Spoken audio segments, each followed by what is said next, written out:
So the first thing we want to establish in the press is Gabby's grip. And I'm going to have Gabby shrug her shoulders towards her ears.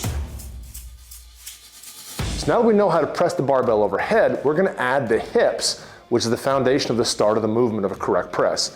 What I'm going to have Gabby do is put her hands on her hips, which she is doing, and I want her to get her abs and quads as tight as she can get them. And the reason for this is that I want her to create a band of tension from her ribs down to her knees, so that when she pushes the hips forward, she's going to rebound off of that tension, a little bit like a drawn bow. So look straight ahead, abs tight, quads tight. You're going to take a big breath of air, squeeze, and with your hands, push your hips forward. Good. Do it again, big breath, push hips forward, rebound, good. Now what I don't want her to do, just push them forward and keep them there for a second. Take a big breath, push them forward, and then pull them back.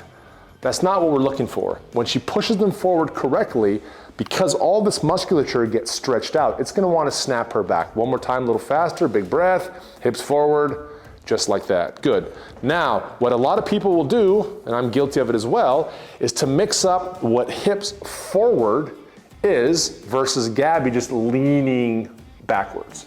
Now she's flexible, so it'll be even more exaggerated in her case. So what I want to make sure we understand is the difference between her pushing her hips forward versus just leaning backwards, right? Leaning backwards will open up everything in the stomach and the abdominals and kind of pinch up your low back, which is going to be uncomfortable. I actually want her to push her waist and her knees forward and rebound off that tension. So go ahead, take a big breath of air again, tight quads, hips forward. Good, do it again, one more time, big breath. Excellent. Good. Now you might be asking yourself, why do we add the hips at the start of the press? Well, the hips do two things for us. Three really, but two primarily. The first thing you're gonna notice is that when Gabby has the barbell in her hands, go ahead and put your grip as if you had the barbell.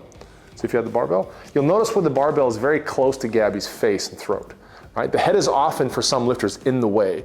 When the hips go forward, the head pulls out of the way, and Gabby's got a clear shot to the top.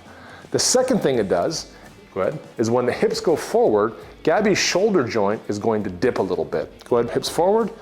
Her shoulder joint's gonna dip down a little bit, exactly like that. Do it again, hips forward, good. And when she does that, you'll notice my hand, do it again, is gonna come down with the barbell and it's gonna rebound. And we're gonna use that little rebound to generate the first part of the press. So now let's put this thing together and see what the press looks like when using the hips.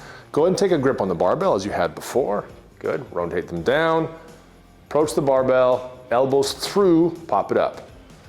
And 2 steps, 1, 2, good. Now for the first 3 reps of this set, I want Gabby to push her hips forward, but not press. I want her to be able to feel that when she does this, the barbell is going to dip as the hips come forward. Go ahead and hips forward.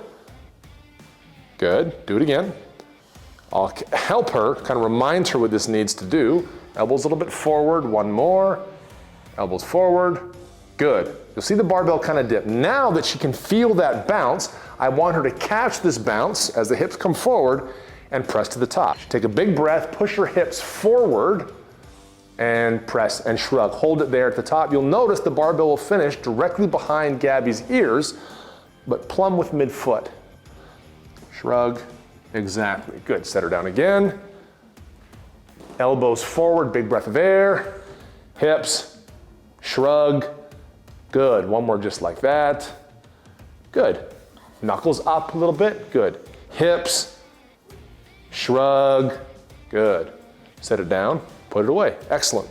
So we mentioned before the importance of the shrug that finishes the top of the press. And now I want to go over why that's the case. So this is a scapula, and I'm gonna have Gabby have her back to the camera, and on her, this would sit roughly here when she presses.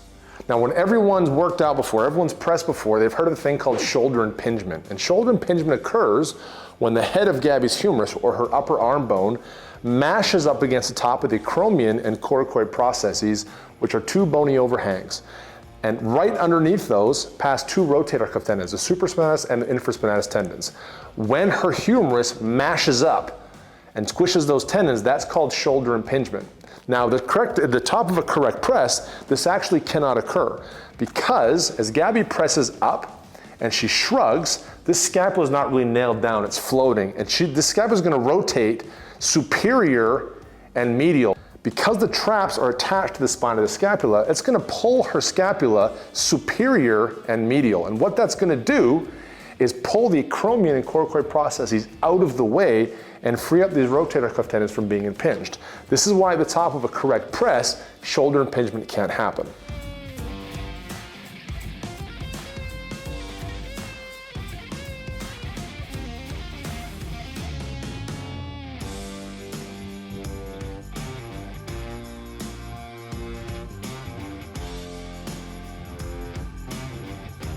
If you'd like to learn how the barbell can transform your body and literally change your life, there's no better place to be than right here with us at Brussels Barbell. Strength matters. Find yours with us.